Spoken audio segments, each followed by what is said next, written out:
Hello, namaste, Sat Shri Akal, Adab.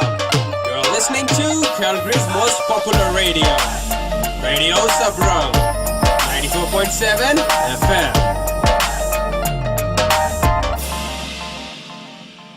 Hello. Hello. Hi. It's Dave Eggan here, Minister of Education. So welcome to Sabrang Radio 94.7 FM Calgary. Thank you for having me on. It's a pleasure. Yeah, so it's a wonderful, you are Minister of Alberta Education and doing so many good things. Like recently I came to know you are developing many new schools. So tell us something about how many new modernized projects you are taking. Well, sure. Thank you.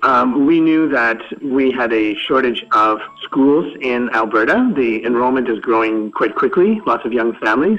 And so since I became the Minister of Education, we have now completed 169 school projects here in the province of Alberta. So it's the biggest school build in the history of Alberta, and it was long overdue. So I'm very proud of what we have achieved. And so we certainly... You're saying 169? 169 finished, that's right. And we have a total of 244 projects on the go. So it's amazing, really.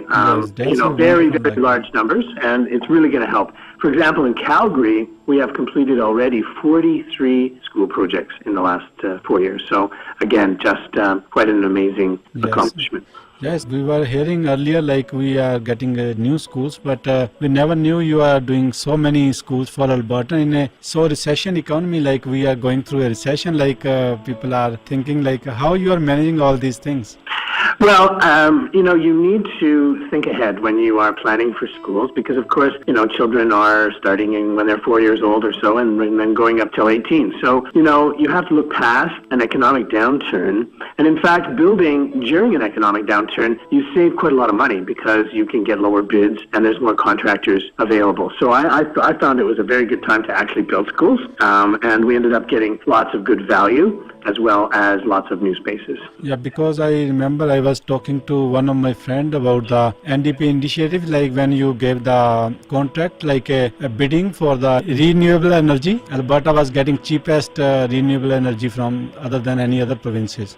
Well, that's right, and again, when you're building so many new buildings, let's put the new technology in. So we actually helped the solar industry a lot by having panels on new schools. It kept them, kept their businesses alive while they were just getting started. And now we have a thriving solar energy industry here in the province. We are the leaders in Canada. I would say one of the leaders in North America. So yeah, you have to seize opportunity. If you have an economic downturn, it doesn't mean you just shut down everything. We have an expectation that we look after our children. You don't look after children by making cuts on their backs. You help them by giving them because they are our long-term investment instead of just saving for something. And from saving, I got idea you reduce the fees also.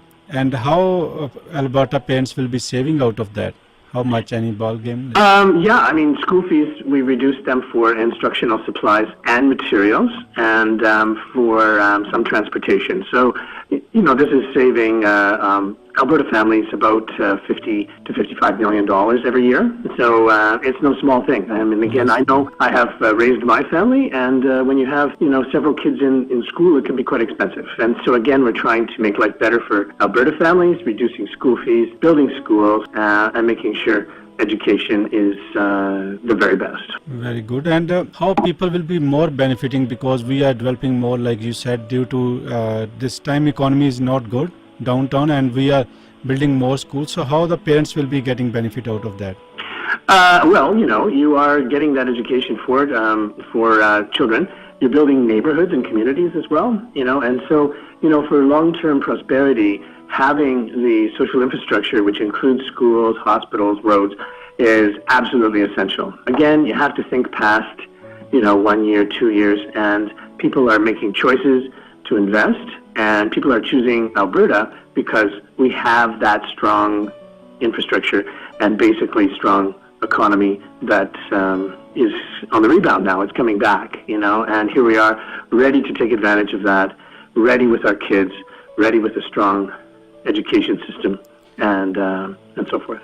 And something about these 12 modernization new spaces you are creating. So tell us something about these modernized learning spaces you have created for 32,000, I think, new kids.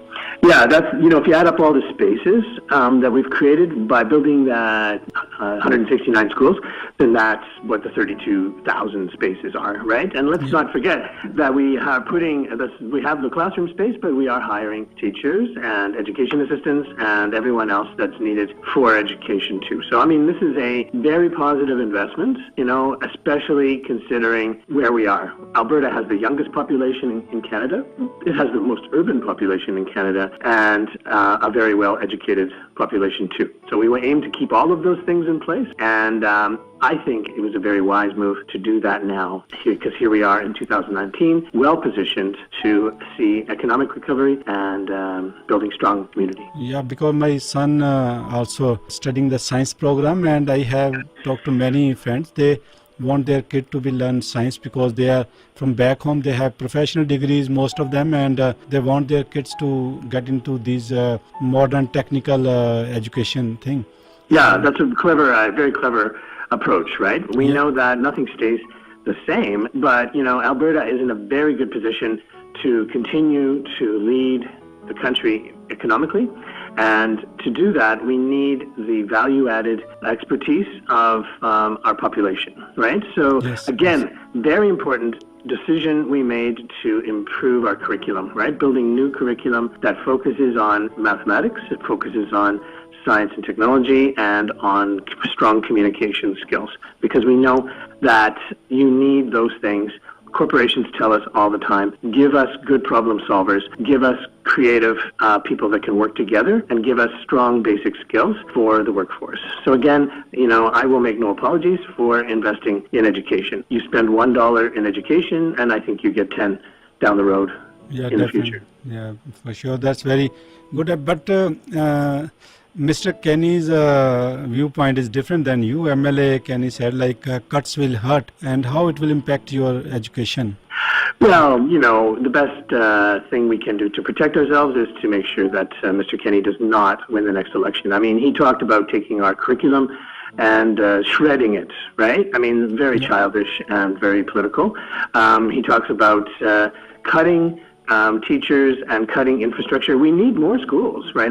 This was a big build, but we're not finished yet. That our government will build the high schools that are necessary, and then some of the post-secondary spaces that we need so badly too. So, yeah, we have a clear choice in this next election, and I believe that Albertans want to build a modern, prosperous, diverse place. And we have been doing that, and over these next 4 years, we will double our efforts to make sure that everyone is safe, secure, and prosperous here in the province of Alberta. And they're a little bit away from the education. Mr. Kenny also saying he will put a toll on Alberta roads, so introducing toll. So how it will affect the Albertans? Well, again, it's this tired idea about people just privatizing everything, and privatize healthcare, private roads, services. We know that if you do those things together in a public way, then you actually save money and you create new wealth and opportunity, right? This idea of moving backwards, where you just, have, we see it in many countries that we do not want to copy, right? Where they are charging for healthcare, they're charging for roads, and the people and the economy does not prosper. So, there's a better way, we work closely with corporations. We are working closely to build pipelines, to build an energy infrastructure, and we do it together, though. We don't do it just for a few people. We do it for everybody. Yeah, so I was hearing today news one Calgary business owner investing $2 billion in Edmonton. Yeah. So that's the investment is there. We see the one of the largest polypropylene plants in the world being built here in Alberta right now with American investments. We see lots of new investment in energy and in alternative energy. I think that we're starting to see something very positive. We see new investment in the chemical industry. and all of these things point to diversification. So yeah, I mean, it's not easy, right? We know that the global price of oil collapsed and it's slow to recover. But, we did do, say, for example, the curtailment exercise, right, where we are looking for some limits on our production, and it really worked. We have the differential between Western Canada Select and West Texas Intermediate crude has shrunk to almost nothing. So I'm really excited about that. We have a strong oil industry. We want to keep it that way, but we want to diversify as well. Yeah, that's very good, and I think today's this news is very good. Like $2 billion investment and 2,000 construction jobs will be come out of that in Edmonton, and 200 full-time jobs will be there. Yeah, no, it's good. We're seeing some promising signs of recovery, and people recognize Alberta as a good place to invest. We have good infrastructure. It's a safe and secure place. We have lots of natural resources. And we have good social infrastructure too. I mean, that's part of what people invest in. They want to make sure they have schools for their children. They want to make sure that healthcare is there when they need it for themselves and their families. And they want to make sure that the government is stable. Our government provides all of those things and more. And we ask humbly, but very, quite loudly and clearly that we need to form this next government here in the province. And last question about the busing before, like few people are like about the busing. We are not facing very good a response with the bus system right now. So because people have to go a little bit far away from their homes. Earlier it used to be very near. Yeah. So, what are your plans in future? It will be getting better, or how it will happen? Yeah, no, I mean, as we see challenges with public transport in Edmonton and in Calgary. We need to find ways to get people to use the transit system and to invest in new lines. And so we have put forward more than $1 billion to build the new C-Train Green Line in Calgary. Mm-hmm. So I think that will help a lot over time. But, we have to be creative to ensure municipal transportation is an essential service, and you have to make sure it's there for people to go to work and to go to school. So we will work closely with Calgary to make sure that they're building that infrastructure over time. Okay, so Mr. Before I let you go, anything else you want to share with us today? No, I'm very proud of Calgary. They came through an economic downturn and with strength. And part of the strength of Calgary is its diversity. We have so many cultures represented. We have so many people from different nations, but you come together as one, and you work together as one. And it's one of the proudest things we have in this province is the diversity we have. And I will fight every step of the way to ensure that the schools are the very best, and that people are safe and secure in those schools and in your homes and everywhere in this province, because everyone deserves the best for themselves and for their children. And I'm just proud to be a small part of that. Well, thank you very much for your time, Mister. Okay, thank you so much. Anytime, I'll be happy to come, okay? Okay, thank you. Thank you very much. Have a good day. Thanks. Goodbye.